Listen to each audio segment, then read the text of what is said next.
लद्दाख को संविधान की 6ठी अनुसूची में शामिल करने व पर्यावरण संरक्षण संबंधी और हिमालयन क्षेत्र की संस्कृति वाहकों की सुरक्षा हेतु सोनम वांगचुक व उनके साथ 100 सदस्य लेह से दिल्ली तक पदयात्रा कर रहे हैं। पदयात्रा का नालागढ़ पहुंचने पर जगह जगह उनका भव्य स्वागत किया जा रहा है।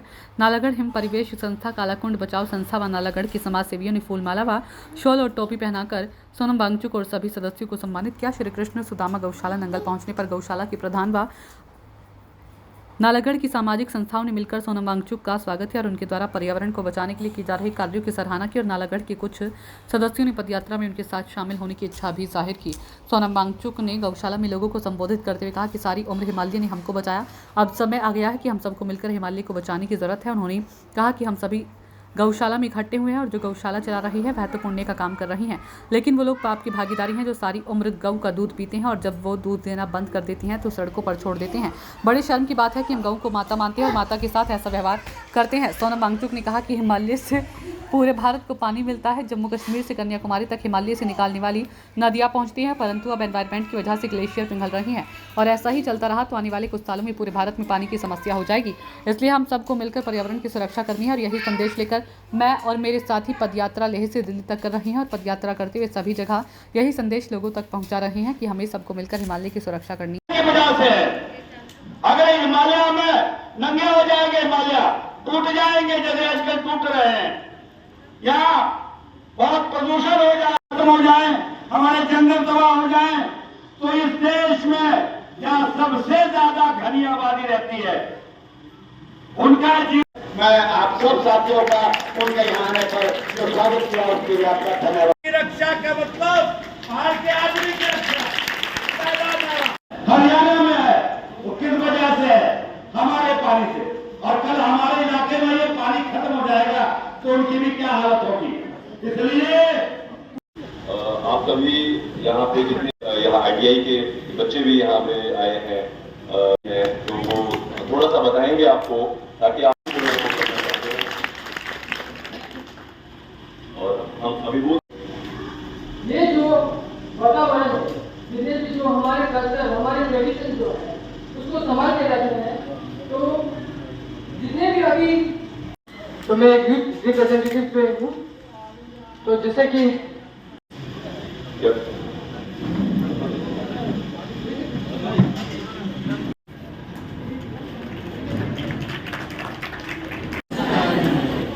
मैं बोल चुका हूँ तो आप लोग बाद में आए, इसलिए बहुत संक्षिप्त में जो बोला वही बताऊंगा। आजकल हिमालय के साथ क्या समस्या है जिसके वजह से हम ये पैदल मार्च लेह लद्दाख से दिल्ली तक लगभग 1000 किलोमीटर दूर एक महीने में 150 लोग चलकर एक संदेश लेके लेह से दिल्ली में हमारे नेताओं से और रास्ते में हमारे बच्चों से, बुजुर्गों से, नेताओं से, महिलाओं से बोलते आ रहे हैं, वो ये है कि हिमालय को बचाने की जरूरत है। अभी तक हिमालय ने हमें बचाया है, हमें जीवन दिया है, अब हिमालय को बचाने की जरूरत है। आप लोगों को तो ज्यादा समझ आएगी, आप एक गौशाला में हैं ना, गौशाला में, और मुझे बताया गया कि इस गौशाला में जो गाय बूढ़ी हो जाती हैं, बड़ी हो जाती हैं, जिनका कोई देखभाल नहीं करता, आवारा हो जाती है, सड़कों पे फिरते हैं, उनको शरण दिया जाता है। दुख लगा, सुनकर दुख लगा कि जब वो जवान होती हैं गाय तो उनका तो क्या करते हैं, दोहन करते हैं, शोषण भी कह सकते हो, दोहन करते हैं। शोषण तब कह सकते हैं कि जब दूध उनका खत्म हो जाए तो उनको मरने के लिए सड़कों पे फेंक दो और फिर गौशाला को उन्हें संभालना पड़े, तो ये तो बहुत दुख की बात है ना। गौशाला का तो बहुत धन्यवाद जो लोग चलाते हैं, मगर उन लोगों का जो इन गायों का जीवन भर यूज और फिर उसके बाद throw, use and throw culture अब पश्चिम से आके हमारे गायों के साथ भी, जिन्हें हम गाय माता कहते हैं, माताओं के साथ भी ऐसा कर रहे हैं। कल तो शायद घर में जो हमारी माता हैं उनको भी हम ऐसे ही सड़कों पे छोड़ेंगे, जैसा कि ओल्ड एज होम लगभग वही परिकल्पना है जो कि पश्चिम के देशों से आया है। माता पिता बूढ़े हो जाएं तो उन्हें भी गौशाला में यानी कि ओल्ड एज होम में बेच दो। तो ये यूज एंड थ्रो कल्चर अब बढ़ता ही जा रहा है, गायों से, जानवरों से, घरों में शायद आ रहा है। उससे पहले हम यूज एंड थ्रो, चाहे पीने की पानी हो, खाने के थालियां हो, सब यूज एंड थ्रो कर रहे हैं और इसी से हम कचरों में डूबे जा रहे हैं, खुद भी यूज एंड थ्रो के कचरों में। अब हम हिमालय के साथ भी वही कर रहे हैं, यूज एंड थ्रो। इसमें से जो सीमेंट निकलता है निकालो, फिर कुछ सालों बाद नहीं निकलेगा, थ्रो। इसमें से जो रेत, बजरी, कंकड़ निकलता है निकालो, यूज, 20 साल बाद थ्रो।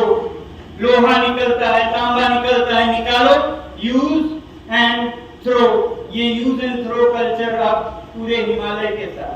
पानी निकालो, यूज एंड थ्रो। अब ग्लेशियर्स भी नहीं रहेंगे, पानी भी नहीं रहेगी, मगर ये यूज एंड थ्रो का कचरा, जो दिमागी कचरा है, दुनिया में भर रहा है, ये हमें भी ले डूबेगी। क्योंकि हिमालय के साथ जब आप ऐसा बर्ताव करेंगे, वो गौ माता की तरह शांत नहीं रहेगी एक गौशाला में बिना आपको परेशान किए, वो आपको परेशान करेगी।